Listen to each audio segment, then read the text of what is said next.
అందరికీ శుభోదయం. ఇప్పుడు వివేకానంద గారు చెప్పినటువంటి ఇంకొక విషయాన్ని గురించి తెలుసుకుందాం. మన జీవితం చాలా చిన్నది. ఇటువంటి మన జీవితంలో భగవంతుడు మనకిచ్చినటువంటి ఈ జీవితాన్ని మనం సద్వినియోగం చేస్తూ మనం ఎటువంటి సేవ చేయాలి అనేటటువంటి విషయాన్ని గురించి ఆయన మాటల ద్వారా మనం తెలుసుకుందాం. ఈ జీవితం క్షణికం. ప్రాపంచిక భోగాలు అశాశ్వతాలు. ఇతరుల కొరకు జీవించేవారే యథార్థంగా జీవిస్తున్నవారు. తక్కినవారు జీవన్ మృత్యులు. లోకంలో సదా దాతవై వర్ధిల్లు. సహాయం సేవ చేయి. నీవు ఇవ్వగలిగిన ఏ అల్ప వస్తువునైనా ఇవ్వు.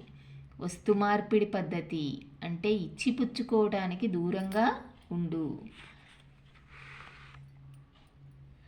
నాయనా, మృత్యువు అనివార్యమైనప్పుడు రాళ్ళు రప్పల్లాగా ఉండటం కంటే ధీరుల్లాగా మరణించటం శ్రేయస్కరం కాదా? ఈ అశాశ్వతమైన ప్రపంచంలో ఇంకా 1-2 రోజులు ఎక్కువ బ్రతికి ప్రయోజనమేముంది? తుప్పు పట్టే కంటే ఈషణ్మాత్రమైన పరులకు మేలు చేయటంలో అరిగిపోవటం మంచిది. కోరికలన్నింటినీ విడనాడి సుఖభోగాలను త్యజించిన విశాల హృదయులైన స్త్రీ పురుషులు వందల కొద్దీ ముందుకు వచ్చి పేదరికం అజ్ఞానం అనే సుడిగుండంలో పడి నానాటికి కృంగి కుసించి అణగారిపోతున్న లక్షలాది స్వదేశీయుల సంక్షేమ నిమిత్తం అపరిమితమైన ఆకాంక్షతో తమ సర్వశక్తిని ధారపోసి కష్టించి పనిచేస్తేనే భారత జాతి జాగృతం కాగలదు.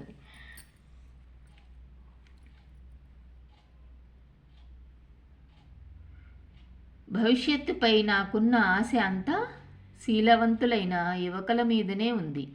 వారు బుద్ధి కుశలురు. తమ సర్వస్వాన్ని ఇతరుల సేవకై త్యాగం చేసేవాళ్ళు అయి ఉండాలి.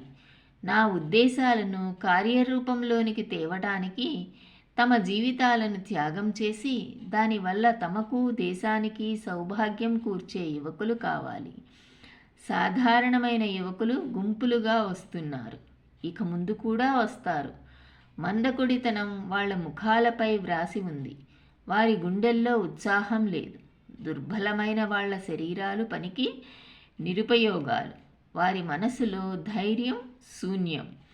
ఇటువంటి వారి వల్ల ఏం పని జరుగుతుంది? దృఢగాత్రులు, శక్తిమంతులు, సౌశీల్యం కలిగి సేవానిరతి గల కుర్రవాళ్ళు కొద్దిమంది నాకు కావాలి. ఈ ప్రపంచమనే నరకంలో ఏ ఒక్క హృదయంలో ఏ కాస్తైనా శాంతి సౌఖ్యాలు కలిగించగలిగితే అదే సత్కర్మ అనిపించుకుంటుంది. జీవితమంతా యాతనలు పడ్డాక నేను ఈ రహస్యాన్ని తెలుసుకున్నాను. తక్కినదంతా కేవలం బూటకం. ఇది వివేకానంద గారు చెప్పినటువంటి సేవానిరతి. సేవానిరతి అనేది ఎలా ఉండాలి, మనం ఏ రకంగా సేవ చేయాలి అనేటటువంటి విషయాన్ని ఆయన చక్కగా చెప్పడం జరిగింది. ధన్యవాదములు.